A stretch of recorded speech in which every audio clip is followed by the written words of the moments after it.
অনেক সুন্দর একটা আয়োজন করেছেন ফুরফুরা শরীফের সুযোগ্য সাহেব জাদাউলিয়ে কামেল শাহ সুফি হযরত মাওলানা আব্দুস সাত্তার সিদ্দিকী পীর সাহেব কেবলা। কেবলা মানুষকে বলা জায়েজ নেই, এগুলো আর লিখবেন না। কেবলা একটাই আমাদের। হ্যাঁ, কেন মানুষকে কেবলা করেন? কেবলা কোথায়? কাবা শরীফ, খালাস। এটা উনিও পছন্দ করতেন না। আমি আপনাদের যিনি এখানে আসতেন আব্দুস সিদ্দিক, ওই যে মারা গেলেন, এই যে মেশকাতের আব্বা আবু বকর সিদ্দিক রাহমাহুল্লাহ, আমি দেখেছি ওনাকে। আমাদের যে সমস্ত গতানুগতিক স্বার্থান্বেষী পীর আছে এরকম তিনি না। তিনি হকের আন্দোলন করতেন, ঠিক কিনা? হকের দিকে দাওয়াত দিতেন। ওনার জামাইয়ের নাম কি বলেন তো? আব্দুল্লাহ জাহাঙ্গীর, ডক্টর আব্দুল্লাহ জাহাঙ্গীর উপমহাদেশের একজন শ্রেষ্ঠ আলেম। তিনি চলে গেছেন। এই জামাইকে যিনি ধারণ করেছেন তিনার আকীদা অত্যন্ত পরিচ্ছন্ন ছিল। তো আমরা ইনশাআল্লাহ সেদিকেই যাব। আল্লাহ যেন আব্দুস সাত্তার সাহেবের আছেন তো উনি না? আব্দুস সাত্তার সাহেব আছেন? আল্লাহ ওনাকে কবুল করুক। আল্লাহ ওনার জীবনের গুনাহগুলো মাফ করে দিক। ওনার আত্মীয় স্বজন যারা আছেন আল্লাহ সবাইকে মাফ করে দিক। এখানে স্থান হলো দিগুলিয়া দারুস সুন্নাহ জাফরিয়া সিনিয়র মাদ্রাসার মাঠ। অনেক পুরানো মাদ্রাসাটা। এটা কত পুরান? 1943। 1941 সালে মারা গেছে কোন লোক বলেন তো? রবি ঠাকুর। 1941 সালে এই ভদ্রলোক মারা গেছে। 1861-তে তার জন্ম।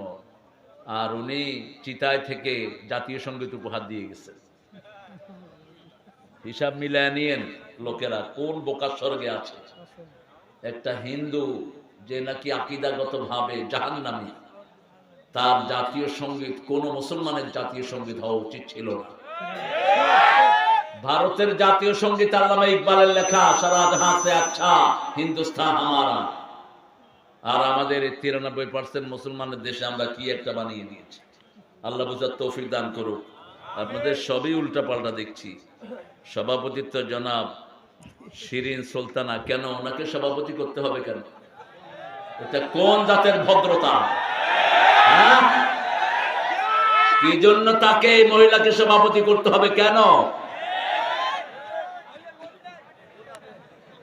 আল্লাহ এই জাতিকে হেদায়েত দান করুন। আর কোন সরকারি অফিসার ছিল না? এসিল্যান্ড ছিল। এসিল্যান্ডকে করতে পারতেন, এডিসিতে করতে পারতেন। এই বেটিরে ধরে নিয়ে আসেন এখন এখানে। হ্যাঁ, এরা যথেষ্ট কষ্ট দিয়েছে গত 17 বছর আমাদের। আমরা কারো তোয়াক্কা করার জন্য দুনিয়াতে আসি নাই। পুলিশগুলো ছিল তাদের হাতের কিনারা, ইশারায় তারা কাজ করত। আল্লাহ যদি এখন তাদেরকে ভালো করে, ভালো না হলে ওদের লাইন যাওয়া, ভালো হওয়ার চেষ্টা করে। আমরা টাকা দিয়ে অফিসার পালি আর আমাদেরকে পিটায়, আমাদেরকে গুলি করে। একটু মাথার চিন্তাও করো না। কয় যে সরকারি চাকরি করি, কিসের চাকরি করো বেটা? তোরে আল্লাহ জিজ্ঞেস করবে কেন গুলি চালিয়েছিস? সেই দিন বলতে পারবো না আমি চাকরির জন্য চালিয়েছি। না, রিজিক আল্লাহ দেয়, তুই তার কথা শুনলি কেন? বুখারীতে একটা হাদিস এসেছে, আজকে পড়ছিলাম, 4317 নম্বর হাদিস, বলবো ইনশাআল্লাহ। রাসূল এক জায়গায় কিছু লোককে সেনাপতি একজন নিয়োগ করে যুদ্ধের জন্য পাঠালেন। আর বলবেন তোমরা তোমাদের সেনাপতির কথা শুনবা। ওই সেনাপতি ওখানে যাওয়ার পরে বলল যে তোমরা কাঠ জোগাড় করো, কাঠ জোগাড় করো। সবার কাঠ জোগাড় করলো, বললো এটাতে আগুন দাও। আগুন দিছে, এবার এটার ভিতরে ঢুকো। এখন সাহাবায়ে কেরাম চিন্তা করতে লাগলেন ঢুকবেন কি ঢুকবেন না। অবশেষে সবাই মিলে বললেন আমরা আগুনে ঢুকবো না। রাসূলের কাছে গেলেন। রাসূল সাল্লাল্লাহু আলাইহি সাল্লাম বললেন যদি তোমরা আগুনে ঢুকতা চিরস্থায়ী আগুনেই থাকতা। লা তাআতা ইল্লা বিমারুফ, ভালো কথা ছাড়া নেতৃত্ব আদায় করা যায়? কোন খারাপ নেতৃত্ব মানবা না, কোন বাজে কথা তোমরা শুনবা না। জনগণকে বলা হলো গুলি করো, তুই গুলি করলি, তুইও জাহান্নামী। জাহান্নামী তুই গুলি করলি কেন? লা তাআতা লিমাখলুকিন ফি মাসিয়াতিল খালিক, আল্লাহর অবাধ্য হয়ে সৃষ্টির কোনো আনুগত্য করা জায়েজ নাই। আল্লাহ বুঝার তৌফিক দান করুন। মোহাম্মদ জহুরুল ইসলাম বকুল, বিশেষ অতিথি জনাব মোহাম্মদ আব্দুল হাকিম খান, ইউপি সদস্যবৃন্দ মোহাম্মদ আবু তালিব, শাফিনুর ইসলাম, অত্র এলাকার সম্মানিত ব্যক্তিগর্ব, আচ্ছা সানাউল মোর্শেদ, মোহাম্মদ হাসনাত জামান, মাহফুজুর রহমান, মোহাম্মদ মনির হোসেন, দলিল পড়ছি ভালো করে শোনেন, মোহাম্মদ আব্দুল্লাহ ওয়াল, জনাব শাহাদাত হোসেন।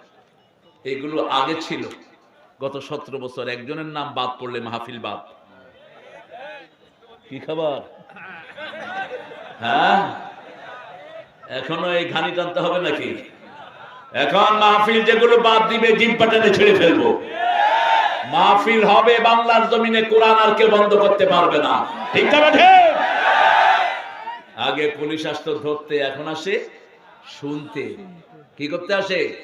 শুনতে আসে। আমরাও দোয়া করি, তোমরা আমাদের জন্য দোয়া করবা, আমরাও তোমাদের জন্য দোয়া করবো। আর তোমরা উল্টা পথে চলবা, বদদোয়া দেব ওই হারুনিয়ার মতো আর ওই বেনজির শয়তানের মতো দেশ ছেড়ে ভাঙা। ঠিক না বেঠে? কবির বিন সামাদ আমার অত্যন্ত স্নেহের আদরের কথা বলেছে, মাশাআল্লাহ। ও এখন ওয়াজও করে, আলহামদুলিল্লাহ। এই হ্যালো, সেটা দিয়ে এলো, এখন ওয়াজে গেল। আল্লাহ ওকে সুন্দর কথা বলার তৌফিক দান করুক। সূরা তহার 55 নম্বর আয়াত থেকেও কথা বলা শুরু করেছে। আমি খুব খুশি হয়েছি যে রেফারেন্স সহ সে কথা বলেছে। খায়রুল কালামে মা কাল্লা ওয়া দাল্লা ওয়া লা ইয়ামুল্লা। রাসূল বলতেন শ্রেষ্ঠ কথা হলো যেটা কথা হবে কম, দলিল হবে বেশি। অত্যন্ত উপকারী একটা আয়াত, যেটা আমরা সব সময় পড়ি। আমাদের লাশ দাফন করতে আমরা পড়ি, মিনহা খালাকনাকুম ওয়া ফিহা নুঈদুকুম ওয়া মিনহা নুখরিজুকুম তারাতান উখরা। Soul, you are talking with soul. আপনি মাটির সাথে কথা বলছেন। মিনহা খালাকনাকুম, from you I had created you.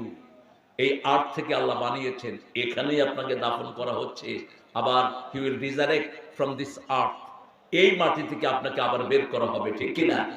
কি অনিন্দ সুন্দর কথা! কে বলছেন? আল্লাহ যেন সামাদকে আরো সুন্দর করে দেন, আরো যেন কোরআনের কথাগুলো তিনি বলতে পারেন। আল্লাহ তৌফিক দান করেন। আল্লাহ তার আব্বাকে চিরস্থায়ী ভাবে জান্নাতুল ফেরদাউসের মেহমান করে দেন। আল্লাহ তার আম্মার হায়াতকে দারাজ করে দেন।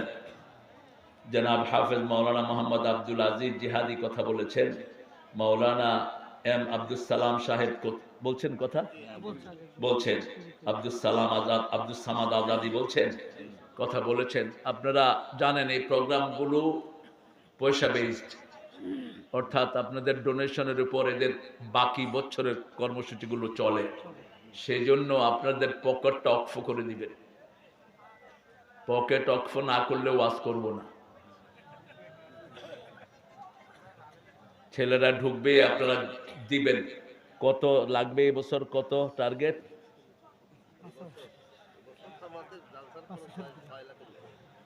5,000। এই 5,000 দিছে হবে? হবে না তো ওর মামলাগুলো কি করবেন? ওরা তো ধরে নিয়ে পিড়েছে, আপনারা দিচ্ছেন পয়সা, তো না করেন কেন? হ্যাঁ, ডান্ডা বেড়ে দিছে এই শরীরে, আল্লাহ তাও ভালো রাখছে, আলহামদুলিল্লাহ বলেন। ডান্ডা বেড়ে দেওয়া হয়নি, তোমার গুনাহগুলো মাফ হয়ে গেছে। সব নবীরা মিথ্যা মামলা খেয়েছেন। মিথ্যা মামলা যারা দেয় তাদের দুনিয়াও শেষ, আখিরাতও। আর যাদের নামে দেয় তাদের প্রমোশন দেন কে? প্রমোশন হয়েছে কিনা? হয়েছে কিনা? তো 5,000 টাকা দিয়েছে, আপনারা চাইলে আরো দিবেন ইনশাআল্লাহ। আর সবসময় তো মাদ্রাসার সাথেই আছেন। আপনারা যারা যারা দিবেন একটু তাড়াতাড়ি করে আপনাদের পকেট রেডি করেন। আমি ইনশাআল্লাহ আমার পড়াটা রেডি করি ইনশাআল্লাহ। কোন সূরা থেকে আমি কথা বললাম আমি ঠিক করে নিচ্ছি ইনশাআল্লাহ। মাদ্রাসার বয়স কত? বয়স কত? আরে 43। বয়স কত হয়েছে সেটা কর। হ্যাঁ, সারিছে, অঙ্কেতে ফেল করেছে, তাতে কোনো সন্দেহ নেই, বুঝছে? হ্যাঁ, 81 বছর। 81। কত বছর? 81 বছর। 81তম সূরা কোনটা বলেন? 81তম সূরা। আমাদের যে কি সুবিধা এই কোরআন থাকাতে। 81তম সূরা ইযা শামসু কুওয়ারাত। আলহামদুলিল্লাহ বলেন। কিয়ামতের বর্ণনা, আজকে সেখানে যাব ইনশাআল্লাহ। আপনারা ছেলেরা ঢুকবে ইনশাআল্লাহ। আর যদি বড় অঙ্কের কেউ দিতে চান, এরা টার্গেটও নাই এদের কত উঠবে। তবে 6 লাখ টাকা মাহফিলে খরচ হয়েছে। উঠেছে কত এই পর্যন্ত? 3 লাখ উঠেছে, আর বাকি 3 লাখ আপনারা দিবেন তো ইনশাআল্লাহ। আপনারা 50 টাকা করে দিলে 3 লাখের উপরে হয়ে যাবে। যা আপনারা আল্লাহর ওলিরা এখানে এসেছেন, আমরা ইনশাআল্লাহ কোরআনের আলোচনাগুলো শুরু করছি। কোন সূরাটা রাসূল সবচেয়ে বেশি পড়তেন? এই 81 বছরই তো মাহফিল হচ্ছে না? কোন সূরাটা রাসূল বেশি পড়তেন?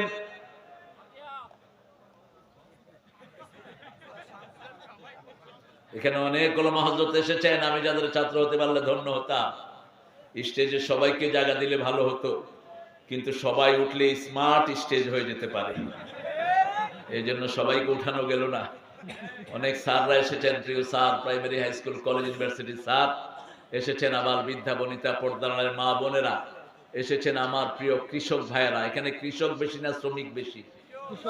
কোন নবী কৃষক ছিলেন? কোন নবী কৃষক ছিলেন? আদম আলাইহিস সালাম। আমরা সবাই কৃষকের সন্তান। যে দেশের কৃষি যত উন্নত, সেই দেশটা তত উন্নত হয়ে যায়। বাংলাদেশের কৃষকদেরকে কেউ উন্নত করেনি, এই জন্য দেশ উন্নত হয় না। কৃষকেরা কষ্ট করে ফলায়, মধ্য শর্তভোগীরা খেয়ে যায়। ঠিক না ঠিক? এই জন্য বলেছিলাম ডক্টর ইউনূস সাহেব, আপনার কিছু পারেন আর না পারেন, সিন্ডিকেট গুলো ভেঙে দিয়ে যান। যে সমস্ত চোরা সিন্ডিকেট আমার দেশ নষ্ট করছে, এই সবগুলোকে তছনছ করে দিয়ে যান। ঠিক কিনা? আপনারা কষ্ট করে ফসল ফলান, আলু 1 কেজি ফলাতে আপনাদের 20 টাকা লাগে, আপনাদেরকে দেয় 15 টাকা। এর পরের বছর দেখা যায় ওই কৃষকের আলু চাষই করে না। এইভাবে হয় কিনা? হচ্ছে অহর্নিশ। এই জন্য আমরা ইনশাআল্লাহ আমাদের এমন সরকার চাই যারা কৃষি বান্ধব সরকার চাই আমরা, যারা কৃষকের দিকে আগে নজর দিবে। রাসূল সাল্লাল্লাহু আলাইহি ওয়াসাল্লাম যেটা করতেন, কৃষকরা যা ফলাতো রাসূল নিয়ে নিতেন। রাসূল অধিক দামে নিয়ে নিতেন। জিজ্ঞেস করতেন, কাম সামান, কত তোমরা খরচ করেছো? তারা বলতো, আমরা 50,000 খরচ করেছি। 1 লাখ দিয়ে নিয়ে নিতেন। ওদের আর টেনশন নাই। এখন জাপান বলেন, অস্ট্রেলিয়া, কানাডা, পৃথিবীর যতগুলো উন্নত দেশ আছে সব রাসূলের নীতি অনুসরণ করে। আমরা মুখে দুরূদ পড়ি, কিন্তু রাসূলের আইন আমরা মানি। তারা কৃষকদের এরকম করে। আমি দেখেছি পৃথিবীর বহু জায়গায় কৃষকরা সবচেয়ে ধনী। আমেরিকাতে যান, অস্ট্রেলিয়াতে যান, কানাডাতে যান, বললাম, how could be you are so rich? তুমি এত পয়সাওয়ালা হলা কেমনে? বলছে, দেখো, আমরা যাই ফলাই, বছরের শুরুতে যদি আমাদের 10 লাখ টাকা খরচ হয়, সরকার 20 লাখ টাকা দিয়ে তা আগে কিনে নিয়ে যায়। আমাদের আর কোনো টেনশন থাকে না, পাহারাও দিতে হয় না। সরকার ওখান থেকেই তাদের প্রসেস করে তারা নিয়ে যায়। ফলে কৃষক খুব নিশ্চিন্তে তার বাকি সময়গুলো কাটায়। ঠিক না ঠিক? আর আমাদের কৃষক চিন্তা পাহারা দেয়, এরপরে কাটার পরে দাম নাই, 5 টাকা 10 টাকা কেজিতে লস হয়। এরকম কৃষক বেশি না কম? আল্লাহ আমাদেরকে যেন সরকার কৃষি বান্ধব হতে পারে, এরকম সরকার আপনি আমাদেরকে দান করেন। এটা কি জাহিদুল ইসলাম? এগুলো তো এভাবে বললে বহু সময় চলে যাবে। কই কি চেয়ারম্যান প্রার্থী? হ্যাঁ, টাকা পয়সা আছে তো? হ্যাঁ, কিন্তু আওয়ামী লীগে দেয় নাই। ও, আওয়ামী লীগে হইতে দেয়নি তো? তো চেয়ারম্যান, এবার চেয়ারম্যানই হয়ে গেছে।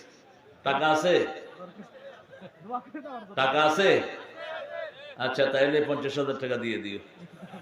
আমরা সবাই দোয়া করে দেবো, আল্লাহ তোমার জন্য চেয়ারম্যান, এরপরে এমপি, এরপরে মন্ত্রীও বানায় দেয়।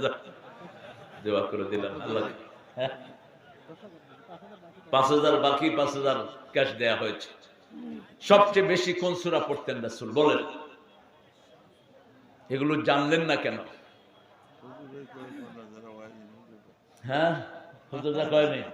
হুজুররা কি দিয়ে ওয়াজ করে? শুধু গাল গল্প। সবচেয়ে বেশি কোন সূরা পড়তেন? কোরআনের মা কোন সূরা? কোন সূরা ছাড়া নামাজ হয় না? কোন সূরাকে আল্লাহ কোরআনে 1 নাম্বার রাখলেন? এটা পড়ার দিক থেকে 1 নাম্বার, সওয়াবের দিক থেকে 1 নাম্বার, বরকতের দিক থেকে 1 নাম্বার, ফুয়ের দিক থেকে 1 নাম্বার। বিপদে পড়লেই রাসূল পড়তেন আলহামদুলিল্লাহি রাব্বিল আলামিন। যত হুজুররা ফু দেয় কোন সূরা দিয়া? এই সূরা ফাতিহা। ফু দেওয়ার সময় আস্তে আস্তে ফু দেয় যাতে মানুষ টের না পায়, কারণ মানুষ টের পাইলে তো হুজুরকে ব্যবসা শেষ। এই জন্য দেখবেন কথা কয় জোরে জোরে, পড়ার সময় মানুষে মনে করে যে কিনা কি করে ফু দিল গো, আসলে ফু দেয় কি দিয়া? এই সূরা ফাতিহা দিয়া। এই সূরা ফাতিহার ভিতরে আল্লাহ পুরা কোরআন দান করে দিয়েছেন। সূরা হিজরের ভিতরে আল্লাহ বলছেন ওয়ালাকাদ আতাইনাকা সাবআম মিনাল মাসানি ওয়াল কুরআনাল আযীম। ও নবী আলাইহিস সালাম 7টা আয়াত আপনাকে দিলাম, সেই সাথে কোরআনে আযীম আপনাকে উপহার দিলাম। 7টা আয়াত ব্যাখ্যা করলে 30 পারা কোরআন হয়ে যায়, আবার 30 পারা কোরআনকে সংক্ষিপ্ত করলে সূরা ফাতিহা হয়ে যায়। মা ছাড়া যেমন সংসার হয় না, সূরা ফাতিহা ছাড়াও কোরআন হয় না। পুরা কোরআনে যা বিষয় আছে সব সূরা ফাতিহায় দান করেছেন কে? আল্লাহ। মা যেমন ফ্যামিলির মূল সেন্ট্রাল পয়েন্ট, কোরআনের সেন্ট্রাল পয়েন্ট হলো সূরাতুল ফাতিহা। একবার পড়লে অর্ধেক কোরআনের সওয়াব, 2 বার পড়লে পুরা কোরআনের সওয়াব। এই কোরআন পড়ার কারণে রাসূলের চরিত্র হয়ে গেছে ওয়া ইন্নাকা লাআলা খুলুকিন আযীম। এটা হলো কোরআনে আযীম, এটা পড়ার কারণে চরিত্র হয়েছে খুলুকে আযীম। এখন বলেন 2 নম্বরে কোন সূরাটা রাসূল বেশি পড়তেন? হ্যাঁ, আলাইকা নূর, খুব সুন্দর বলেছো বাবাজি, হয়ে গেছে তোমার কথা। সূরা ইখলাস। আল্লাহ বলছেন সবার সাথে সম্পর্ক থাকে, যেমন আমার সম্পর্ক আমার আব্বার সাথে, আপনার সম্পর্ক আপনার আব্বার সাথে, আম্মার সাথে, ঠিক না বেটি? আল্লাহ বলছেন আমার সম্পর্ক হলো সূরা ইখলাসের সাথে, যেটা পড়বে সে আমার জান্নাতি হয়ে যাবে। এটা যে মানবে তাকে জান্নাত দান করবেন কে? রাসূল রাস্তা দিয়ে হেঁটে যাচ্ছেন, একজন সাহাবী সূরা ইখলাস পড়ছেন, রাসূল দাঁড়িয়ে বললেন সূরা ইখলাসের ভালোবাসা তোমাকে জান্নাতে নিয়ে যাবে। আবার এটা 10 বার যারা পড়বে তাদের জন্য জান্নাতে প্রাসাদ তৈরি হবে। আপনার প্রাসাদে কেউ ঢুকবে না, যেমন বিগত সরকারের আমলে চুরি করা পয়সা দিয়ে যারা বাড়ি করেছে সব বাড়ি ফালায়া ভাগছে, ঠিক কি না? বাড়িগুলো খালি পড়ে আছে, গণভবনে এখন কুত্তাও যায় না। গেছে নাকি? হ্যাঁ, আমার প্রিয় ছেলেটা ঢুকেছে। আপনারা ইনশাআল্লাহ একটু কৃপণতা করবেন না প্রিয় বাবাজিরা, কারণ হলো এই মাহফিলটা যদি না হতো আপনারা এত আল্লাহর ওলিরা এখানে আসতে পারতেন না, আমরাও পারতাম না। তারপরে আমাদের মুহতারাম পীর সাহেব আসছেন, তিনি আপনাদেরকে নসিহত দিবেন। হ্যাঁ, যেগুলো আমরা শিখছি এগুলো শিখতে পারতাম না।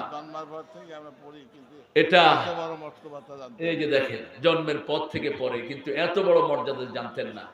রাসূল একটু ব্যথা ফিল করলেই পড়তেন আলহামদুলিল্লাহি রাব্বিল আররহমানির। আর এই সূরা পড়লে আপনার সাথে কথা বলে কে? আল্লাহ নিজে কথা বলেন। এজন্য 30 পারা কোরআন পড়লেন নামাজ হবে না, কিন্তু সূরা ফাতিহা পড়লে নামাজ কি হবে? কবুল হয়ে যাবে। রফিকুল ইসলাম মরহুম ফিরোজা খাতুন এদের দিয়েছেন। হ্যাঁ 1000 দিয়েছে। আর এই যে জহুরুল ইসলাম বকুল উপজেলা বিএনপি 7000 টাকা দিয়েছে। আপনারা এই কালেকশন শুধু করাইলে কথা বলতে পারবো না।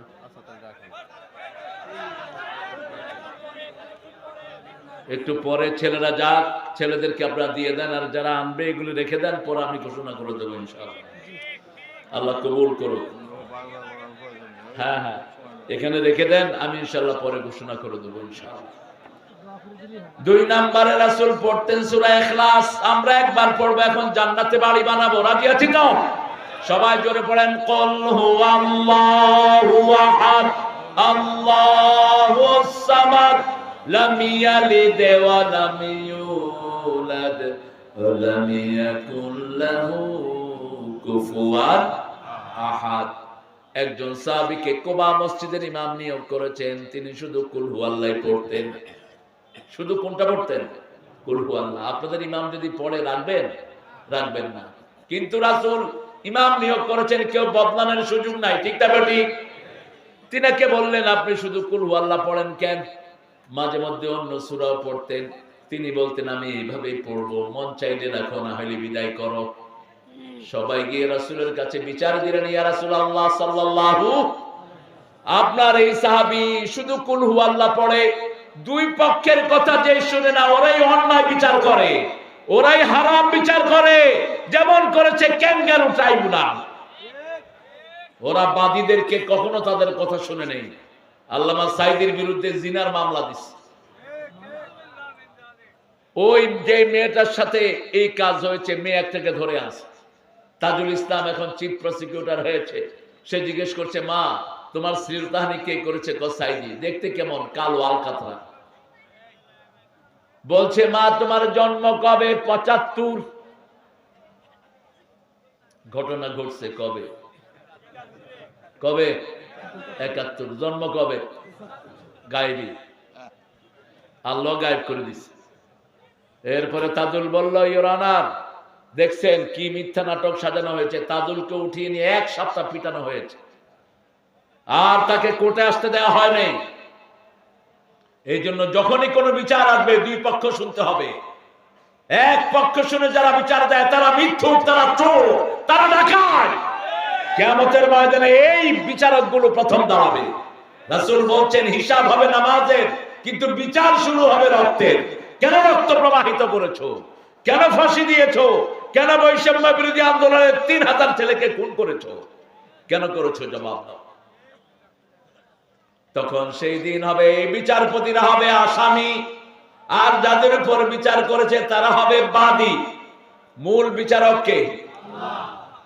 যেদিন রোজ হাসরে শেষ বিচারে তুমি হবে কাজী। যেদিন রোজ হাসরে শেষ বিচারে তুমি হবেন কাজী। তিনি কে? আল্লাহ। আল্লাহ আমাদের উপর আপনি রহম করবেন। জোরে বলেন আমিন। রাসূল সাল্লাল্লাহু আলাইহি ওয়াসাল্লাম ওই সাহাবীকে ডাকলেন, শুনলাম তুমি নাকি নামাজে শুধু সূরা ইখলাস পড়ো। ইয়া রাসূলুল্লাহ, মাঝে মধ্যে অন্যটা পড়ি, কেন? তিনি বলছেন আমি আল্লাহর ভালোবাসা পেতে চাই। আল্লাহর পরিচয়ের চেয়ে শ্রেষ্ঠ কোন সূরা আমার জানা নাই। রাসূল সিদ্ধান্ত দেওয়ার আগে আল্লাহ জিবরাইল আমিনকে পাঠালেন, যাও ওই রাসূলকে বলো, ওই সাহাবীকে আমি আল্লাহ নিজে ভালোবাসি। উঠতে বসতে চলতে ফিরতে পড়বেন কুল হুয়াল্লাহু। তাহলে সম্পর্ক হবে কার সাথে? তাহলে প্রথম সূরা ফাতিহা, ২ নম্বর সূরা ইখলাস, এটা হলো কোরআনের 1/3 একবার পড়লে 10 পারা সওয়াব হয়ে যায়। 3 বার পড়লে 1 খতম হয়ে যায়। 10 বার পড়লে জান্নাতে বাড়ি হয়ে যায়। রাসূল বলছেন এই সূরাটা যে বেশি পড়বে আল্লাহর সাথে তার সবচেয়ে বেশি সম্পর্ক হয়ে যাবে। কুল ইয়া আইয়ুহাল কাফিরুন পড়লে রাসূল পড়তেন কুল হুয়াল্লাহু আহাদ, কারণ কাফেরের সূরায় আল্লাহর নাম একবারও নাই। কুল ইয়া আইয়ুহাল কাফিরুন এই সূরাটা কাদের? এই সূরাটার নাম কি? সূরা কাফিরুন। কি নাম? সূরা কাফিরুন। কাফিরদেরকে আল্লাহ মোটেও ভালো বাসেন না, এই জন্য সূরা কাফিরুনে আল্লাহর নাম একবারও পড়েন। কুল ইয়া আইয়ুহাল লা আ'বুদু মা তা'বুদুন ওয়া আনতুম আ'বিদুনা মা আ'বুদ ওয়া আনা আ'বিদুম মা আ'বাদতুম ওয়া আনতুম আ'বিদুনা মা আ'বুদ লাকুম দীনুকুম ওয়ালিয়া দীন। এটা পড়লেই রাসূল তারপরে পড়তেন কুল হুয়াল্লাহু আহাদ আল্লাহুস সামাদ লাম ইয়ালিদ ওয়া লাম ইউলাদ ওয়া লাম ইয়াকুল লাহু কুফুয়ান। তারপরে আরো 4টা সূরা পড়তেন রাহমাতাল লিল। সূরা ফাতিহা অর্ধেক, সূরা ইখলাস 1/3, আর 4টা সূরা হলো কোরআনের 1/4। ওটা অর্ধেক, এটা 10 পারা, ওই 4টা হলো 5 পারা সওয়াব। বলেন তো সেই 4টা কোন সূরা? আরো সহজ করে দেই। একজন সাহাবী আসছেন রাসূলের কাছে বিয়ে করতে। কি করতে? বিয়ে করতে আসছেন। রাসূল বললেন, মোহরানা কি দিবা? তিনি বললেন, শরীর ছাড়া কিচ্ছু নাই। আপনাদের এখানে মোহরানা বেশি না যৌতুক বেশি? হা, আসল জিনিস বেরোচ্ছে। কি এর নামাজ পড়েন? কি ঘোড়ার ডিমের নামাজ পড়েন? নামাজ কবুল হবে না আপনার। আপনি জিনাকার হিসাবে উঠবেন কিয়ামতের ময়দানে। আপনি মোহরানা আল্লাহ ফরজ করেছেন, সেটা বাদ দিয়ে হিন্দুদের যৌতুক নেওয়া শুরু করেছেন। একজন নবীও মোহরানা বাকি রেখে বিয়ে করাতেন না, নিজেরাও করেন নাই, করানো নাই। কোন ছাগলে যে চালু করেছে মোহরানা বাকি? বাকি না। কি মনে করেন? রাসূল বলছেন বুখারীর বর্ণনা, যদি টাকা না থাকে, মোহরানা না থাকে, রোজা রেখে যৌবন হেফাজত করো, বিয়ের কথা মুখে আনবা না। আলী যখন রাসূলের মেয়েকে প্রস্তাব দিলেন আবু বকর রাদিয়াল্লাহু আনহুর মাধ্যমে, রাসূল সাল্লাল্লাহু আলাইহি সাল্লাম ফাতেমাকে গিয়ে বললেন, ও মা, তোমার জন্য আমার সাহাবীদের একজন জ্ঞানী আমার কাছে থেকে। এই কথা বলবা না, এই ছেলে কথা বলবা না, আস্তে আস্তে যাও, আস্তে আস্তে যাও। হ্যাঁ, আর বড় অঙ্কের যারা দিবেন এখানে পাঠিয়ে দেন। আপনারা যদি না দেন মাহফিলটা আগামী বছর বন্ধ হয়ে যাবে। তবে দোয়া করেন, আমরা যদি ক্ষমতায় আসি মাহফিলের জন্য ভিক্ষা করতে হবে না, এই মাদ্রাসার জন্য ভিক্ষা করতে হবে না। এগুলো ছিল স্বাবলম্বী। ইংরেজ কুত্তারা এগুলোকে ভিক্ষাথলি হাতে ধরিয়ে দিয়েছে। বাংলাদেশের প্রত্যেকটি মসজিদ মাদ্রাসার এগেইনস্টে 250-300 বিঘা জমি ছিল। এই জমি সব রাষ্ট্রের কাছে নিয়ে এগুলোকে ভিক্ষাথলি ধরাইছে। আমাদের পূর্বপুরুষরা সবগুলো প্রতিষ্ঠানকে স্বাবলম্বী করে দিয়ে গেছে, কিন্তু খেয়েছে। হ্যাঁ, এই মাদ্রাসার আলহামদুলিল্লাহ অনেক জমি, তারপরেও কিছু ক্যাশ দরকার হয়, কারণ সব সময় তো জমির ফসলগুলো আসে, কিন্তু ইনস্ট্যান্ট ক্যাশ লাগে প্রতিষ্ঠান চালাতে হলে। এটা হাতির খোরাক। অনেক বাচ্চাদেরকে এখানে বোর্ডিং আছে, লিল্লা বোর্ডিং খাওয়ানো হয়। আল্লাহ আমাদেরকে বুঝার তৌফিক দান করুন। সাহাবী আসছেন, হুজুর আমি বিয়ে করব। রাসূল বলছেন, মোহরানা কি দিবা? কয় কিচ্ছু নাই। চুপ করে আছেন সাহাবী। রাসূল বললেন, তোমার কাছে সূরা কাউসার আছে নাকি? আছে। সূরা জিলজাল আছে নাকি? আছে। সূরা কাফিরুন আছে নাকি? আছে। সূরা নসর আছে নাকি? আছে। যাও তুমি বিয়ে করো। তোমার মোহরানা হলো কোরআনের 4টা সূরা। কয়টা? এই 4টা সূরা যারা পড়বে তাদের অর্থনৈতিক অবস্থা ভালো করে দিবেন কে? আল্লাহ ভালো করে দিবেন। সূরা জিলজাল আপনারা পারেন তো? ইযা যুলজিলাতিল আরদু জিলজালাহা ওয়া আখরাজাতিল আরদু আথকালাহা ওয়া ক্বালাল ইনসানু মা লাহা ইয়াওমাইযিন তুহাদ্দিসু আখবারাহা বিআন্না রাব্বাকা আওহা লাহা ইয়াওমাইযিন ইয়াসদুরুন নাসু أشتاتا ليروا أعمالهم فمن يعمل مثقال ذرة خيرا يره ومن يعمل مثقال ذرة شرا يره والله أكبر إنا أعطينا আপনারা পারেন قل يا أيها الكافرون পারেন ইদা জাআ পারেন। এই সূরাগুলো মানুষের অভাব দূর করে দেয়। এই সূরাগুলো যারা পড়বে তাদের সাথে সম্পর্ক হয়ে যাবে কার? প্রত্যেক সূরায় রাসূল পড়তেন প্রতিদিন প্রায় 20টা সূরা পড়তেন রেগুলারলি, রাহমাতাল লিল আলামিন। এর মধ্যে সবচেয়ে বেশি সূরা পড়তেন জুমার দিন। কোন দিন? প্রতিদিন প্রায় 5 পারা পড়তেন রাহমাতাল লিল আলামিন। ইবনে ওমরকে ডেকে বললেন, প্রতিদিন এক মঞ্জিল পড়বা। কোরআন 5টা বিভাগে বিভক্ত। কোরআনের প্রথম হলো পারা, দ্বিতীয় হলো রুকু, তৃতীয় হলো আয়াত, চতুর্থ সূরা, পঞ্চম হলো মঞ্জিল। পঞ্চম কি? মঞ্জিল। 5 মঞ্জিলে কোরআন ভাগ করা, 7 মঞ্জিলে। আমরা উঠবো না। এই আপনারা উঠছেন কেন? একজন দুইজন করে উঠলেই মুনাজাত ধরে দেব। আমাকে আনছেনই একটার পরে, বলছে একটার পরে আসলেও হবে। আপনারা তো আলহামদুলিল্লাহ মাঠ ভর্তি হয়ে আছেন। আল্লাহ কবুল করুন। আরো জোরে বলেন আমিন। কয়টা কদ্দুর পড়বেন প্রতিদিন? আপনারা এক মঞ্জিল পারবেন না। যারা আমাদের মতো মাইকের সামনে কথা বলে, সামাদ কোথায় গেল?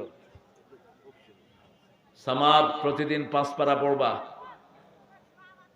মানুষের সামনে যারা কথা বলে এরা কয় পারা পড়বে? কয় পারা? 5 পারা। ইমামগুলো 5 পারা পড়বে। ইবনে ওমরকে রাসূল বলছেন এক মঞ্জিল পড়বা, আর আপনারা যারা সাধারণ মানুষ 1 পারা পড়বেন। আপনি বলবেন আপনি পড়তে পারেন না। এই যে মোবাইল আছে না, এগুলোর ভিতরে কি আছে? কি আছে? কোরআন তেলাওয়াত আছে। কোরআন তেলাওয়াত ছেড়ে দিবেন ঘরে। কোরআন যারা পড়ে না, কোরআন তাদেরকে আসামি বানাবে। সূরা ফুসসিলাতে আল্লাহ বলছেন ইত্তাখাযু হাযাল কুরআনা মাহজুরা। আল্লাহ এই লোকগুলো আমি কোরআনকে বর্জন করেছে। পার্লামেন্টে আমাকে পড়তো, আমার বিরুদ্ধে আইন পাস করত। পার্লামেন্টে আমাকে পড়েছে, আবার আমার বিরুদ্ধে আইন পাস করেছে। এই কাজ আমাদের দেশে আছে না নাই? আবার আমার মোহরানার কথা পড়েছে, মেয়েদের মোহরানা এরা আদায় করে নাই। সূরা নিসার শুরুতেই আল্লাহ মোহরানার কথা বলেছেন। আবার সূরা বাকারার 237 নম্বর আয়াতে বলছেন ফারাতু ফারিদা, আমি মোহরানা ফরজ করে দিয়েছি। তোমরা যদি কোনো মেয়েকে বিয়ের পরে তাকে স্পর্শ না করো, অর্ধেক মোহরানা তাকে দিবা। কার আইন? আল্লাহর আইন। যদি মেয়ে মাফ করে দেয় তাহলে মাফ, কিন্তু যদি মাফ না করে কদ্দুর দিবা? অর্ধেক দিবা। আবার রাসূল বলছেন বিবাহিত মেয়েকে কিছু দেওয়ার পরে যারা ফেরত চায় ওদের অবস্থা হলো মাটিতে ছ্যাপ ফেলে তারপরে চেটে নেয়া। মাটিতে ছ্যাপ ফেলালে কি ওই ছ্যাপ চেটে উঠাতে পারবেন? কথা কন না কেন? আবার যারা ডাবল বিয়ে করে কিন্তু সমতা করে না, রাসূল বলছেন এরা কিয়ামতের ময়দানে অর্ধাঙ্গিনী হয়ে উঠবে। চোখ একটা নাই, হাত একটা নাই, পা একটা নাই, যেমন একজনের প্রতি ঝুঁকে পড়ে। আল্লাহ বলছেন দুটি করো, তিনটি, চারটি করো। ফানকাহু মিনান নিসাই মা তাবা লাকুম মাসনা ওয়া সুলাসা ওয়া রুবাআ ফাইন খিফতুম আল্লা তা'দিলু ফাওয়াহিদা। You can marry 2, 3, 4. If you have fair, you won't be able to make justice among your whole wife is on one. দুটি করো, তিনটি করো, চারটি করো, কিন্তু যদি আদল করতে না পারো কয়টি? কয়টি? মা আয়েশা বলতেন আমাকে যা সময় দিতেন, উম্মে সালমাকেও তাই দিতেন, জুয়াইরাকেও তাই দিতেন, জয়নাবকেও তাই দিতেন। সব বিবিদেরকে একই সমান সময় দিতেন রাহমাতাল লিল। একই রকম খাবার দিতেন, একই রকম কাপড় দিতেন, একই রকম থাকার জায়গা। রাসূলের কোনো বাড়ি ছিল না, রাসূলের ছিল এক একটা রুম। এক একটা কি রুম ছিল বিবিদের জন্য। সেই রুম থেকে কোরআনের সূরা নাজিল হয়েছে, সূরা হুজরাত, রুম সমূহ।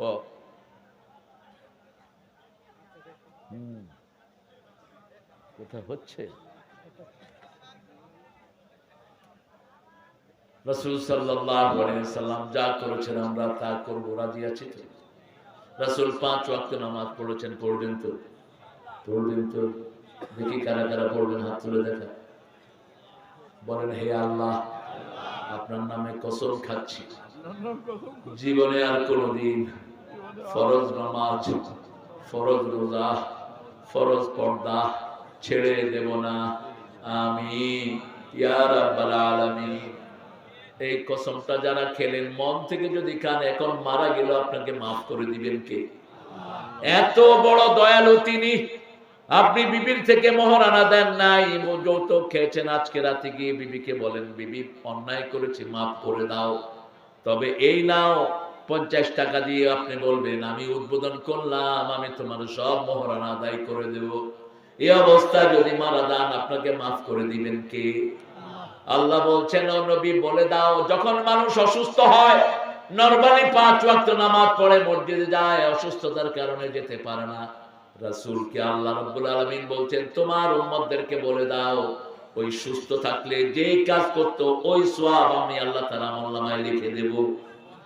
আবার যারা 60-এর উপর বয়স চলে যায়, যৌবনে ভালো ইবাদত করেছে, এখন 20 ব্যথায় করতে পারে না, আল্লাহ বলছেন মৃত্যু পর্যন্ত ওই যৌবনের আমল তার আমলনামায় লিখে দাও। 12 রাকাত সুন্নত পড়তেন, এখন 4 রাকাতের বেশি পারেন না, বিভিন্ন জায়গায় ব্যথা হয়, ঠিক না ঠিক? গায়রে মামনুন, ওই 12 রাকাতে আপনারা আমলনামায় লিখে দিবেন কে? এই জন্য আমরা যারা যুবক আছো, আল্লাহর ইবাদত করার শ্রেষ্ঠ সময় এখন। আল্লাহর হাবিব বলছেন কিয়ামতের ময়দানে আল্লাহ নিজের ছায়ায় তাদেরকে ছায়া দিবেন যেই যুবকরা তার যৌবন আল্লাহর ইবাদতে কাটিয়ে দেয়। উঠতে বসতে চলতে ফিরতে কার জিকির? সুবহানাল্লাহ, আলহামদুলিল্লাহ, আল্লাহু আকবার, লা ইলাহা ইল্লাল্লাহ। রাসূল সাল্লাল্লাহু আলাইহি ওয়াসাল্লাম আরো বলছেন, ও দুনিয়ার মানুষ শুনে নাও, কিয়ামতের ময়দানে আল্লাহর সবচেয়ে কাছে কারা হবে, সবচেয়ে বেশি আপন কারা হবে?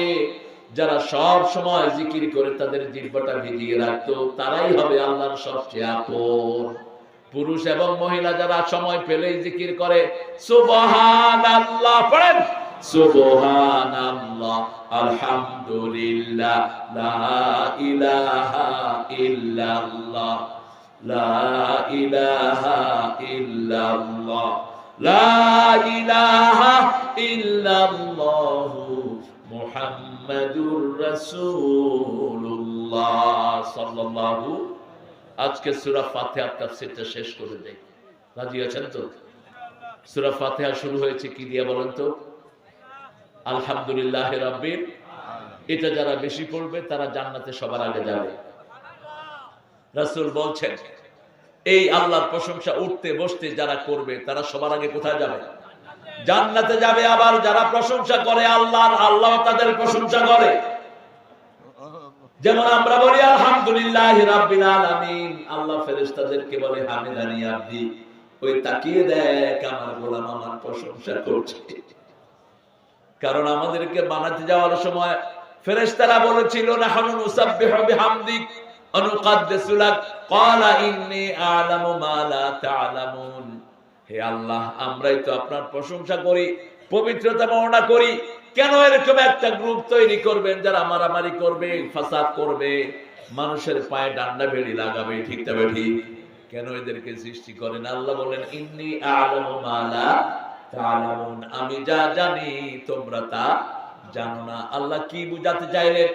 ফেরেশতাদের পরিবার নাই, সংসার নাই, দল নাই, ঠিক তবে ঠিক? খাওয়া নাই, লোয়া নাই, শুধু একটাই কাজ, কার দল? কার জিকির। আর আমাদের মধ্যে দলাদলি আছে না নাই? অসুস্থতা আছে না নাই? জমির জিরাত নিয়ে ভেজাল আছে না নাই? বাজার করা আছে না নাই? এত কিছুর পরেও যখন আল্লাহর ডাক আসে, সব ছেড়ে আমরা গিয়ে হাত বেঁধে আল্লাহর প্রশংসা শুরু করি। এই জন্য আল্লাহ বলেন যখনই কেউ গোলাম আমার প্রশংসা করে, সব বন্ধ করে, আমি তার জন্য ফেরেশতার কাছে অহংকার করি। হামেদানি আব্দি, প্রশংসা করেন কে? আমার গোলাম আমার প্রশংসা করছে। আমরা যখন পড়ি আর রহমানুর রহিম, আল্লাহ বলেন মাজ্জাদানি আব্দি, আমার গোলাম আমার বড়ত্ব বর্ণনা করছে।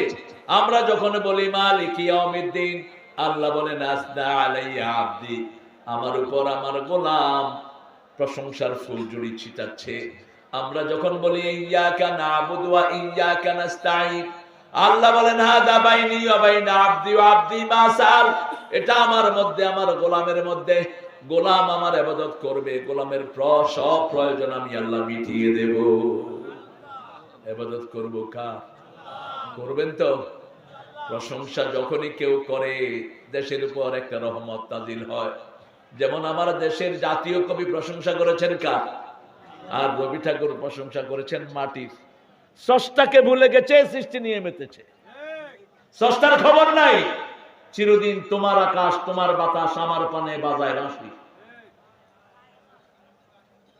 আকাশে কি বাঁশি বাজায়? কথা কন না কেন? আর নজরুল যখন লিখেছেন দেখেন, এই সুন্দর ফুল সুন্দর ফল মিঠা নদীর পানি, আল্লাহ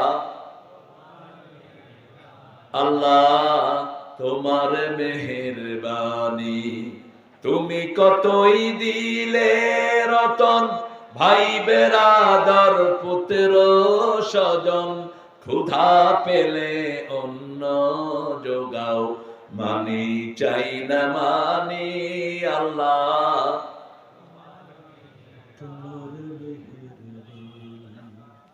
তোমার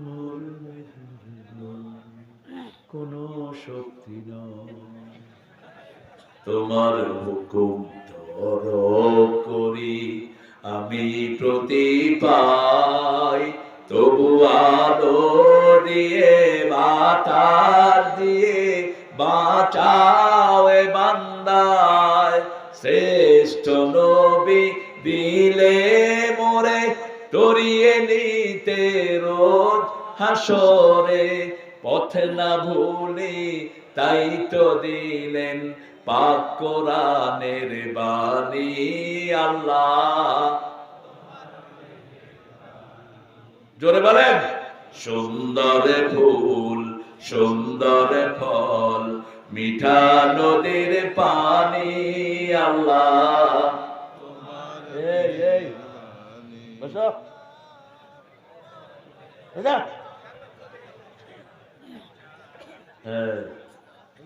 হ্যাঁ চেয়ারম্যান হওয়া নিশ্চিত, উঠবা মেম্বার হইবে না।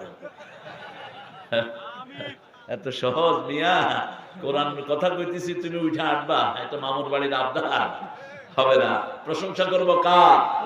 বাংলাদেশের মানুষ প্রশংসা করে বেশি, এই জন্য এদের নেয়ামত বেশি। এত চোর চুরি করলো তারপরে মানুষের মনে সুখ, আলহামদুলিল্লাহ। কারণ এখন আর আমাদের টেনশন পোহাতে হয় না, ঠিক না ঠিক? এইরকম ছেলেদের ফোন ট্র্যাকিং হয় না, পরিবারের কাছে যেতে দেয় না। বহু পরিবার তার সন্তানকে দেখেন এরকম হয়েছে কি হয়নি। সাতক্ষীরাতে শত শত বাড়ি বুলডোজার দিয়ে ডলে ভেঙে দেওয়া হয়েছে। কয়টা ছিল মামলা? 19টা মামলা। আমার সিনিয়র মামলার দিক থেকে আমার 14টা, এর 19টা সিনিয়র ভাই। চোখ বেঁধে মেরেছে। আপনাদের এই যে সাথিয়ার, আমার জামাতা এখানে নিজামী সাহেবের ছেলে, আমার জামাই নজিব, ব্যারিস্টার নজিব। আমার আরেকটা জামাই হলো কাশেম আলী মিন্টুর ছেলে, ব্যারিস্টার আরমান। 8 বছর তাকে আয়না করে রেখেছে, চোখ আর পা বেঁধে। 8 বছর নামাজের সময় বাজনা বাজা দিতে জোরে, যাতে আজান না শোনা যায়। প্রথম কয়েকদিন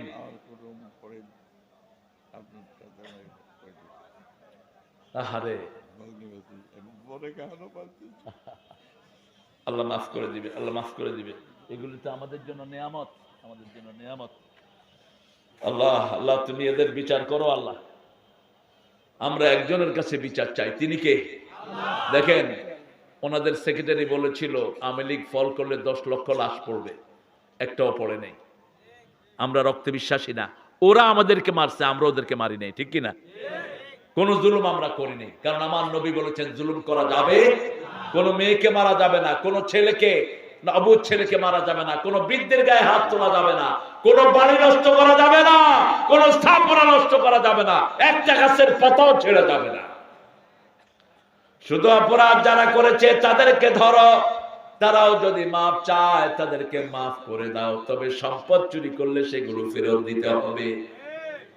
গত 15-17 বছরে 2 লক্ষ কোটি টাকা বাংলাদেশ থেকে বাইরে নেওয়া হয়েছে।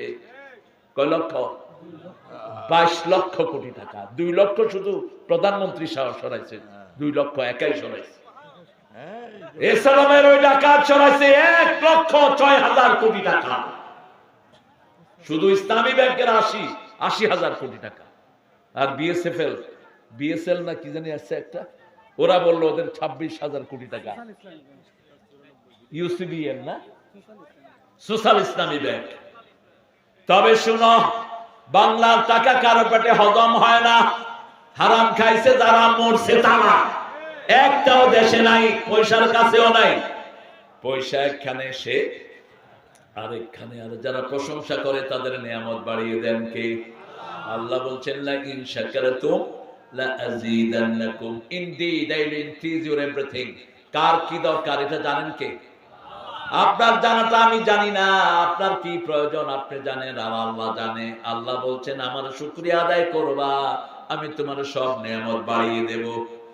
আমরা বললাম কিভাবে শুকরিয়া আদায় করব? আল্লাহ বললেন মান যাকারানি শাকারানি ওমান নাসিয়ানি কাফারানি। যে আমার জিকির করে সে আমার শুকরিয়া আদায় করে, যে আমারে ভুলে থাকে সে আমার সাথে কুফরি করে। আমরা খাবো বলবো আলহামদুলিল্লাহ, কারোর সাথে দেখা হবে বলবো কি বলবো? আলহামদুলিল্লাহ। দেখা হলেই বলবো আসসালামু আলাইকুম। ও জিজ্ঞেস করবে আপনি কেমন আছেন, আমি কি বলবো? ফোন ধরে হ্যালো হ্যালো হ্যালো। কোত্থেকে শিখছেন এটা? হ্যালো মানে জানেন? হ্যালো মানে জাহান্নামী। আপনি কেন হ্যালো হ্যালো কন? ইংরেজরাও তো হ্যালো কয় না যাদের সাথে তাদের সম্পর্ক, যাদের সাথে সম্পর্ক hi dear, how you doing, alright, hi dear. আর আমরা হ্যালো হ্যালো, কি চিল্লান চিল্লা, শোনা যায় না। এরপরে যদি যদি নিজের পরিচিত কেউ না হয়, কথা বোঝা যাচ্ছে না, ঠিক আছে, আসলে কিন্তু ঠিক মতোই বুঝতেছে, মানে তার সাথে কথা বলবেন না। আপনি সালাম দিবেন, কয়বার দিবেন সালাম? 3 বার। আমি একবার দুবাই থেকে আসতেছি, তো আমার সাথে দুবাইয়ের অনেক মুসল্লিরা, দুবাই থেকে আসলেই তো কাস্টমের লোকেরা ওদেরকে ডাকে, এদিকে আসেন এদিকে আসেন। তো আমি তো গ্রিন চ্যানেল দিয়ে বাইরে হয়ে যাই, ওদেরকে ডাকতেছে। এখন একজন আমার বলতেছে স্যার আমি কি করবো? আমি গিয়ে সালাম দিবা, 3 বার দিবা সালাম। কয়বার? কারোর যখন আপনি যাবেন কারোর সাথে দেখা করতে, কয়বার সালাম দিবেন? প্রথমবার না নিলে দ্বিতীয়বার, দ্বিতীয়বার না নিলে তৃতীয়বার। কারো ঘরে ঢুকতে হলে কয়বার সালাম? 3 বার। আসসালামু আলাইকুম রাহমাতুল্লাহ, জবাব আসলো না, আবার সালাম দেন। গিয়ে আগে ঘরে এরকম করে উকি দিবেন না, এই কই কেউ নাই। রাসূল বলছেন এরকম যারা উকি দেয় তাদের চোখ কানা করে দিবা। আপনি ঘরের ভিতরে তাকাতে পারবেন না, আপনি ঘরের দরজার আড়াল হয়ে দাঁড়াবেন যাতে ভিতরে না দেখা যায়। ইসলাম কত কার্টেসিয়াস, কত সুন্দর, ডিসেন্ট। রাসূল বলছেন যে কারো ঘরে ঢুকতে হলে অনুমতি নিতে হবে, সালাম দিতে হবে। সাহাবায়ে কেরাম বলেন ইয়া রাসূলুল্লাহ আমার মায়ের ঘরে ঢুকতে কি অনুমতি লাগবে? বলছে হ্যাঁ লাগবে। বলছে আমার মা আমাকে পেটে ধারণ করেছেন। রাসূল বললেন না তুরিদু আন তারা উম্মাকা উরিয়ানা, do you want to see your mummy nude? তুমি কি তোমার মাকে উলঙ্গ দেখতে চাও নাকি? দেখতে না চাইলে মায়ের ঘরে ঢুকতে অনুমতি নিবা। ইসলামের অনুমতি হলো নক করা। একসাথে কয়টা?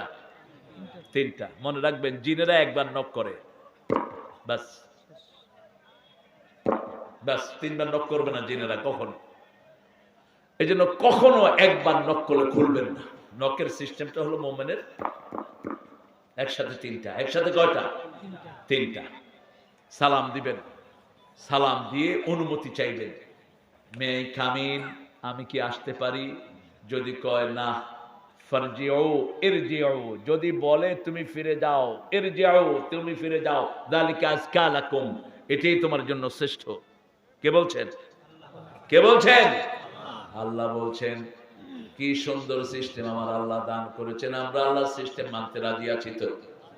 রাজি তো রাজি। রাসূল সাল্লাল্লাহু আলাইহি সাল্লাম, ওই যে বলছিলাম দুবাইয়ের লোক, তো ওরা ডাকছে, 3 জন একসাথে বসে আছে, গিয়ে বলছে আসসালামু আলাইকুম রাহমাতুল্লাহ। ওরা খুব খেপতেছে, আর আরেকবার দাও সালাম।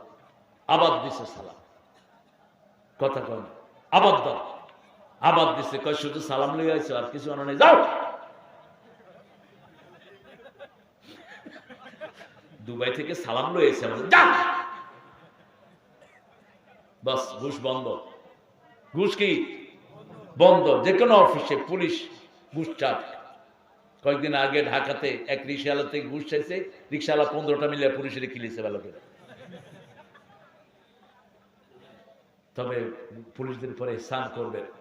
এই যে রাতে দাঁড়িয়ে ডিউটি করে কারা? কারা? এদেরকে একটু বকশিস দিবেন, একটু নাস্তা খাওয়া দিবেন। কত কষ্টের কাজ আপনি চিন্তা করেন তো। এই শীতের রাতে দাঁড়িয়ে দাঁড়িয়ে, অনেক ভালো পুলিশ আছে না নাই? আল্লাহ আমাদের পুলিশ ভাইদেরকে সবাইকে ভালো করে দিন। হ্যাঁ, সিকিউরিটি আসছে, এদেরকে আদর করবেন। এরা খুব কষ্টে থাকে, বিগত 17 বছর তো এদের কোনো শান্তি ছিল না। এদেরকে কুত্তার মতো ব্যবহার করছে। বৈষম্য বিরোধী আন্দোলনে পুলিশ মরছে কিনা? মরছে কিনা? এদের ব্যাপারে কেউ কথা কয় না। এদের তো দোষ নাই, এদেরকে বলির পাঠা বানানো হয়েছে। এদের খোঁজ নেবেন আপনারা। আমি বলেছি, এখন আমাদের কথা শুনলে আলহামদুলিল্লাহ, না শুনলে আলহামদুলিল্লাহ। ডক্টর ইউনূস সাহেবকে বলে দিচ্ছে, হ্যাঁ যেগুলো বাড়াবাড়ি করেছে ওগুলো আর আসতে পারবে না, নিজেরাই চুরি করে ভাগছে। কারণ যেখানে মানুষ পাবে পিটাবে, থানায় নিয়ে অবৈধভাবে পিটিয়েছে এরকম পুলিশ আছে না নাই?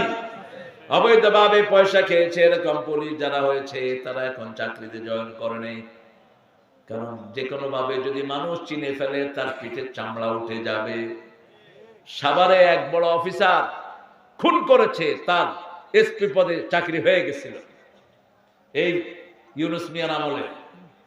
সাথে সাথে আমাদের চৌকস ছেলেরা চারিদিক থেকে তার পোস্ট পাঠিয়েছে যে এই লোক সাভারে অসংখ্য লোককে খুন করেছে। ওটা ভাগছে, এয়ারপোর্ট থেকে পুলিশ তারা অ্যারেস্ট করছে, এখন লকারে আছে। কোন খুনিকে আল্লাহ ছেড়ে দিবেন না, কারণ সূরা সিজদার 22 নম্বর আয়াতে আল্লাহ বলছেন ইন্না লিল মুজরিমিনা মুনতাকিমুন, সব পাপিষ্ঠদের প্রতিশোধ নেবেন কে? আল্লাহ নেবেন। এজন্য আমরা টেনশন করার দরকার নাই, আমরা শুধু পাপ মুক্ত থাকবো, আমাদেরকে সব বিপদ থেকে হেফাজত করবেন কে? আমরা 5 ওয়াক্ত নামাজ পড়বো তো, বিবির হক আদায় করবো তো, বিবির সাথে ভালো ব্যবহার করা সুন্নত না নফল? কি না ফরজ? কি বলেন? জোরে বলেন, জোরে বলেন। আল্লাহর হুকুম সুন্নত না নফল? ফরজ। কোন নবী বিবিকে তুই তাঙ্গর করে ডাকেন নেই। 2 জন নবীর বিবি ছিলেন কাফের। সূরা তাহরিমে আল্লাহ বলছেন সালেহ, সাইয়েদনা লূত এবং নূহ আলাইহিস সালাম 2 জনের মধ্যে ছিল কাফের, কিন্তু 2 জনের সাথে তিনারা খারাপ ব্যবহার করেন নাই। আবার ফেরাউনের স্ত্রী ছিল মুমিনা, ফেরাউনের জন্য কখনো তিনি বদদুয়া করেন নাই, বারবার ফেরাউনের জন্য হেদায়েত চেয়ে কার কাছে কেঁদেছেন। এটাই হলো স্বামী স্ত্রীর সম্পর্ক। সূরা রুমের 21 নম্বর আয়াতে আল্লাহ বলছেন আমিন আয়াতিহি আন খালাকাকুম আজওয়াজা লিতাসকুনু ইলাইহা ওয়া জাআলা বাইনাকুম মুওয়াদ্দাতাও ওয়া রাহমাহ। আমার নিদর্শন হলো তোমাদেরকে জোড়ায় জোড়ায় আমি সৃষ্টি করেছি, তোমরা বিবির কাছে শান্তি পাবা, আর বিবির জন্য এক চোখে রাখবা রহমত, আর এক চোখে ভালোবাসা। এক চোখে রহমত, আর এক চোখে কি? ভালোবাসা। কার আইন? আল্লাহর আইন। এই জন্য বিবির সাথে কখনো দুর্ব্যবহার আমরা করব না। বিবির প্রশংসা করতেন রাহমাতাল লিল। নিজের বিবি মা খাদিজাতুল কুবরা রাদিয়াল্লাহু আনহাকে তাহেরা বলে ডাকতেন, আর বলতেন ও তাহেরা শুনেন, আল্লাহর আরশের নিচে জমিনের উপরে আপনার চেয়ে কোনো ভালো মহিলা নাই। সুবহানাল্লাহ বলবেন না? এই যে ঘুম আসতেছে, এটা বালিশ দিয়ে দেন। আহারে জোয়ান মানুষ, কি করবে না? আমি শেষ করে দেবো ইনশাআল্লাহ। হ্যাঁ, প্রশংসা করবেন তো? বিবির কখনো দোষ ধরবেন না। এটা হয়নি, এটা হয়নি, এটা করো নাই, সেটা করো নাই, লবণ কম হয়েছে, এটা হয়েছে, এটা হয়েছে, তুমি করতে পারো না মূর্খ। যুদ্ধের ময়দান থেকে এসেছেন মুহাম্মদ সাল্লাল্লাহু, তিরমিজির হাদিস বলছি, এসে বলছেন আয়েশা ঘরে কোনো খাবার আছে? আয়েশাকে কি বলতেন? লালমণি। কি বলতেন? হুমায়রা। লালমণি ডাকতেন। লালমণি। কি মণি? লালমণি। ইয়া হুমায়রা, কোনো খাওয়া আছে? মা আয়েশা বলছেন নাই, আমি রাঁধছি। আর কোনো জবাব নাই। একটু পরে ঘুরে এসে দেখে গর্দান থেকে তলোয়ার নামায়া সেই তলোয়ার দিয়ে তরকারি করছে রাহমাতাল লিল। মা আয়েশা কেঁদে ফেললেন, ইয়া রাসূলুল্লাহ, আপনি আমাকে এত ভালোবাসেন। রাসূল বললেন, তোমার কাজে আমি একটু সহযোগিতা করছি। মসজিদ থেকে এসে হাতে ঝাড়ু নিয়ে ঘরটা ঝাড়ু দিতেন তিনি। নিজের কাপড় নিজেই ধুইতেন, নিজের কাপড় নিজেই সেলাই করতেন। কোন ভিক্ষুক এসে যা চাইতেন তাকে তাই দিতেন। কথাটা বুঝেন নাই? ভিক্ষুক যা চাইতো তাই দিত। এক ভিক্ষুক এসে বলছে, হুজুর আমার একটা উট দেন। কি দেন? আপনাদের কাছে মুরগি চাইলে তো ভিক্ষুকের দৌড়ে এলাকা ছাড়া করবে। তোর এত বড় সাহস, মুরগি চাস আমাদের কাছে? আয়েশা বলছে, হুজুর একটা উট দেন। কয় তোর উটের ছাও দেবো। সেই ভিক্ষুক কইছে না, উট দেওয়া লাগবে। কনা ছাও দেবো, কনা উট দেন। এখন ভিক্ষুক মন খারাপ। কয় তোর মন খারাপ কেন? কয় আপনি কইছেন ছাও দেব। রাসূল বলছেন প্রত্যেকটা উটই তো কোনো না কোনো উটের ছাও। যেমন উনি বড় হয়ে গেছেন, ওনার আব্বা আম্মা আছে না নাই? উনিও তো কারো ছেলে, ঠিক না ঠিক? কি সুন্দর মজাক করতেন রাহমাতাল লিল। ওই ভিক্ষুককে বললো, যাও আমার জামাতা ওসমানকে গিয়ে বলো তোমার যেন একটা তাজা উট দেয়। ভিক্ষুক গিয়ে দেখে ওসমান পিঁপড়ার গায়ে থাবড় মেরে গম উঠায় নিচ্ছে। ভিক্ষুক কয়, জীবনে এত বড় কিপটা তো দেখিনি। হুজুর আমারে কার কাছে পাঠাইছে? কয়, যাও আগে সালাম দাও। এবার গিয়ে দেখে বাতাস তুলা উড়িয়ে নিচ্ছে, উনি দৌড়ায় দৌড়ায় ধরতেছে। গিয়ে কয়, হুজুর আমারে কিছু টাকা দেন, এরে দিয়ে আসি আমি। রাসূল বলেন, ইকরা আলাইহিস সালামি, আমার সালাম দাও। এবার গিয়ে বলছেন, সাল্লাম আলাইকা মুহাম্মদ সাল্লাল্লাহু, আপনাকে মুহাম্মদ সাল্লাল্লাহু আলাইহি ওয়াসাল্লাম সালাম দিয়েছেন। ইসলামের নীতিটা কত সুন্দর। ইসলাম যেখানে নাই, নেতারা শুধু সালাম পাওয়ার জন্য বসে থাকে, ঠিক না বেটি? এই তুই সালাম দিলি না, তোর দেখা ছাড়ব। তুই অমুকের পোলা না, তুই সালাম দিলি না, মূর্খ। ঘটছে না? অসহরহ ঘটছে। এই সালাম দিল না, কেন এটা দেখতো পিটাইছে। উনিও পিঠা খাওয়ানোর জন্য রেডি হও।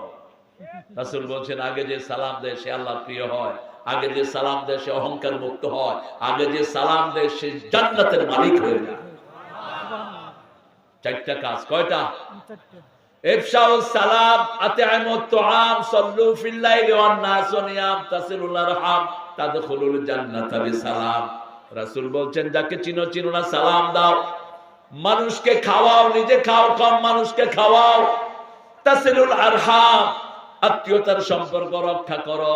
মানুষ যখন ঘুমায় তখন নামাজে দাঁড়াও। আল্লাহর জান্নাতে শান্তির সাথে ঢুকে যাও। এই চারটা কাজ যে করবে জান্নাতে ঢুকে পড়বে সে। আল্লাহু আকবার। আরো জোরে আল্লাহু আকবার। এই জন্য প্রশংসা করব কার? প্রশংসা আছে যেখানে নিয়ামত বেশি সেখানে। বাংলাদেশের লক্ষ কোটি মানুষ আল্লাহর প্রশংসা করে। এমনকি বিপদে পড়লে হিন্দুরাও কার ডাকে? আল্লাহর ডাকে। তখন আর ভগবান কয় না, তখন কয় না দুর্গা আমারে উদ্ধার করো, তখন কয় দুর্গার গোষ্ঠী। নিজেরাই মূর্তি বানায়, নিজেরা পাড়ায়। এজন্য নজরুল বলেছে, ভগবান বুকে মারি পদ চিহ্ন। মোল্লারা কয় নজরুল কাফের, নজরুল কয় তোরা কাফের। আমি তো বেশি কিছু বলিনি। ওরা যখন পানিতে দেবতাকে চুবায়, পাড়া দেয় কিনা? কথা বল না কেন? ওটার উপরে উঠে কিনা? তো ওদের ভগবানের বুকে তো ওরা কি দিল? পদচিহ্ন।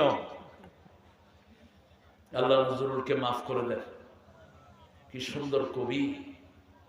ঠাকুরাও কবি, নজরুলও কবি। ঠাকুরা শুধু আমাদেরকে জাহান্নামের দিকে টেনে নিত। আমার পরাণ যাহা চায়, আল্লাহ বলছেন যে মনের চাওয়া অনুযায়ী চলে সে জাহান্নামী। আম্মা মান খাফা মাকাম রাব্বি ওয়া নাহা আন-নাফসা আনিল হাওয়া ফাইন্নাল জান্নাতা হিয়াল মাওয়া। যে আল্লাহর উপস্থিতি ভয় করে, মন যেটা চায় সেটা করে না, আমার জান্নাত তার বাড়ি হয়ে যায়। কার কথা? কার কথা? আমি এগুলোকে মুসলমান বানাইছিলাম, আমার বিরুদ্ধে তখন মামলা হয়েছে। আল্লাহর ইচ্ছায় যাহা হয় আমি তাই তাই গো। আল্লাহ ছাড়া ত্রিভুবনে মোর কেহ নাই, কিছু নাই গো। আল্লাহর ইচ্ছায় যাহা হয়। কার ইচ্ছায়? প্রশংসা করব কার? বড় সুন্দর ভেজাল যখন লাগলো জাতীয় সঙ্গীত নিয়ে, ইউনূস সাহেব বললেন সূরা ফাতিহা জাতীয় সঙ্গীত করে দাও। বেটা খুব কৌশলী, আর কোনো কথা নাই, ওই কথা কেন চুপ করে দিস। ক্ষমতায় বসে প্রথম বলেছে যে তাফসীর মাহফিলে কোনো অনুমতি লাগবে না। আল্লাহ তাকে বিজয় দান করুন। এখনো সেটাই আছে তো? আছে তো? আচ্ছা, সূরা ফাতিহা যদি জাতীয় সঙ্গীত হয় হিন্দুদের কোনো অসুবিধা হওয়া কথা না। দেখেন বাংলা কি হয়।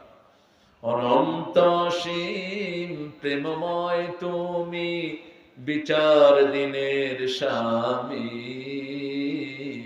যত গুণগান হে চিরমহান তোমারই অন্তরে জামি। ধুলোকে ভুলোকে সবারে ছাড়িয়া তোমারি চরণে পড়ি লুটাইয়া, তোমারি সকাশে যাচি হে শপথি, তোমারি করুণা কামি।